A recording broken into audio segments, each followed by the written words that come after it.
Well, hey guys, welcome back to JDUB-Woodworks. I'm so glad you're here. So I came across this old thing at the beach. You probably come across these kinds of pieces all the time too. Just a log, really, been floating around in the salt water. Maybe it's fresh water for you, but wherever you are in the world, what do you do with this thing? I'm actually going to show you two different pieces that you can make, or style of pieces that you can make from just a log. One, basically a very simple plant stand. Doesn't take a whole lot of complicated equipment or expensive equipment. And another, we're going to attempt to do just kind of some type of a dish or a bowl.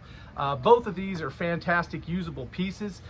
They get a lot of compliments, and stick around for the whole process. I'll walk you through what that looks like.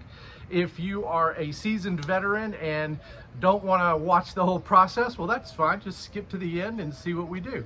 Either way, we're going to make a mess. We're going to have fun. Stick around. Let's go.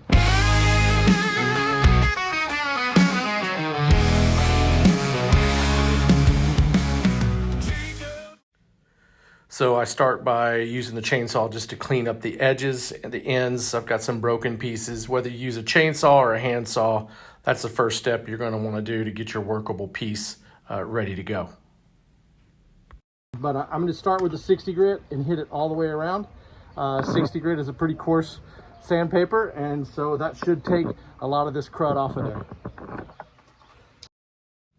I always start with a 60, sometimes an 80 grit. That's just the best way to get this thing cleaned up quickly to where you can start seeing how you want to finish.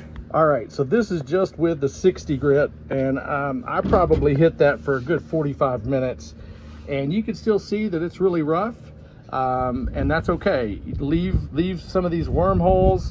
The cracks are not, those are just superficial. They're really small. There's a little bit of a gap back over here on this crack, and this was really soft, and so I'm going to clean that up with just a steel brush, as well as a pretty stiff nylon brush. I'll clean those up. I'll hit it with an air compressor, and then we'll talk about if we address this at all, which you don't have to, and let's just get it cleaned up. So I just keep working each of these little cracks, all these little wormholes. Some of them have dirt in them, so I hit it with a steel brush and just kind of circular motions and just try to pry some of that dirt out of there. And then I'll hit it again with a nylon brush.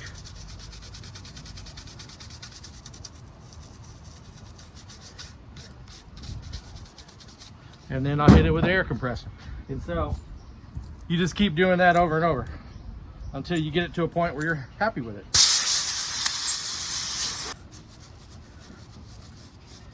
Now, you don't have to get it perfect, okay? Let's get that clear. Perfection is when you're exhausted and you've done as good as you can do. Because you're always gonna find something that is, like if I could be working in a spot that's perfectly smooth, and if I spend too much time sanding on it, I could open up a little wormhole, and then I've got a whole nother project on my hands. So just get it to a point where you're happy with it. It's your piece, right? You got to be happy with it. You're the one going to look at it, unless you sell it.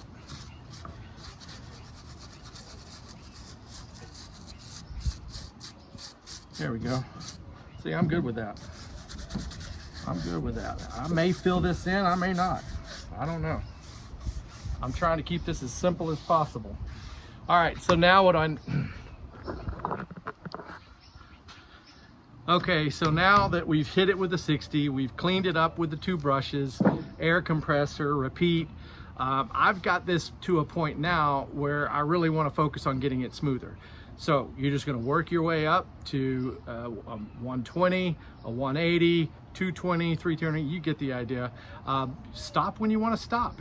If at 220 you're good, then stop. If 180 you're good, stop. The smoother this is and the more time you spend on that, on prepping this, the better the outcome's going to be, though. That I will have to say that. This one, you spend about, I spent 45 minutes on the 60 grit.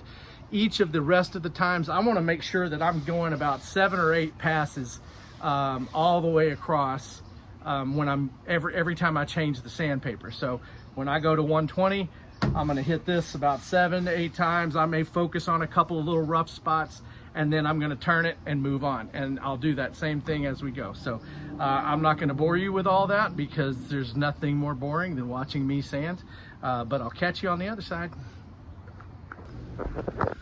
All right, so this thing, I actually ended up stopping at 180. It's really super smooth. It's got some great color in there, some spalted areas that look really neat. I'm not worried about the top because plant's going to be sitting on there. You can do whatever you'd like to do. If you wanted to make this more level, you could certainly do that. You could fill this in with epoxy. You could fill it in with Star Bond or a deep pour. Either way, you can take care of these cracks as well. I'm not going to do that because I'm trying to appeal to someone who is just starting and might be limited on supplies as well as experience. So I'm okay with this right here, and I'm going to finish it off with some beeswax. I'll show you why in just a minute, because the beeswax does not change the color and it's really easy to use and it's inexpensive. All right, so I said beeswax. This is the brand that I ordered off Amazon. There are a bunch of different brands out there. I'm not saying one's better than the other. So, you know, I started with something that was relatively inexpensive. I got 3 of these in a package, plus a little sponge applicator. This is organic, it's food safe. I don't even wear gloves when I put this stuff on. So watch this. Let me get you a little bit closer here. I think you'll enjoy that. There we go. How's that? Better? And so you just take this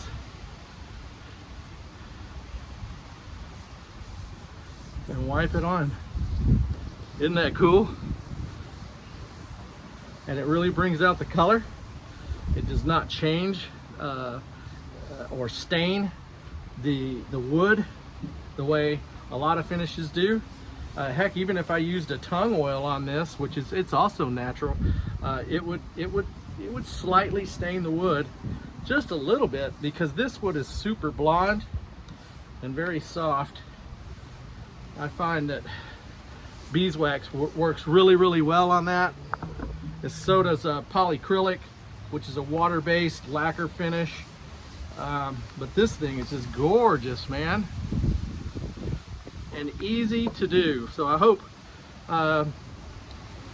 you appreciate the fact that I kept this very simple. There are a lot of ways that I could refinish this, but I'm thinking if I were brand new and haven't really got experience working with gnarly pieces of driftwood, what would be an easy beginner project? And I think this is great. Make sure and take a look if you want to. A few of my other videos, I try to explain this process as best I can as I'm doing it, and I try to appeal to those that have experience as well as those that are just starting. Yeah, man, this looks really cool. And so you let this beeswax product just set in, and then you can go back with a clean rag, a lint-free rag, and just kind of buff it a little bit. This one's actually, these last a long time. I'm really putting it on thick for this. Hold on a second. There we go.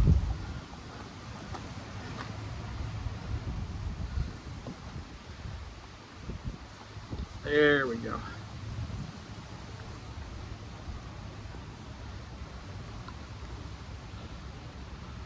Now this little crack in here, again, you could do you could do a resin inside of this if you wanted, if you've got the experience.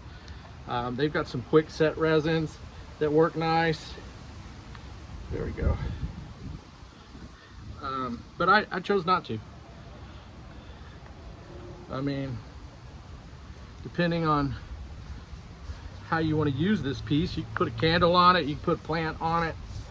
I'm sure my wife will probably want to put a plant. That's what I'd want to do. And then I'm just gonna wipe this all over. the top. Get that nice and moisturized, hydrated. Speaking of hydrated, it's fixing to rain. So if I pull you and me into the garage real quick, understand where that's coming from. And I'm also going to do the bottom side, even though no one's going to see it, because like I said, I am moisturizing this. All right, this is my favorite part of all the projects, is putting the finish on. And this is a pretty easy project as far as time is concerned. Here lately, I struggle trying to find time to do the things that I enjoy. That's all right. That's all right. There we go.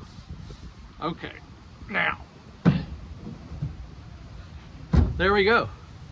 All right, so from an old nasty log floating on the side of the beach to something that is workable, usable, beautiful,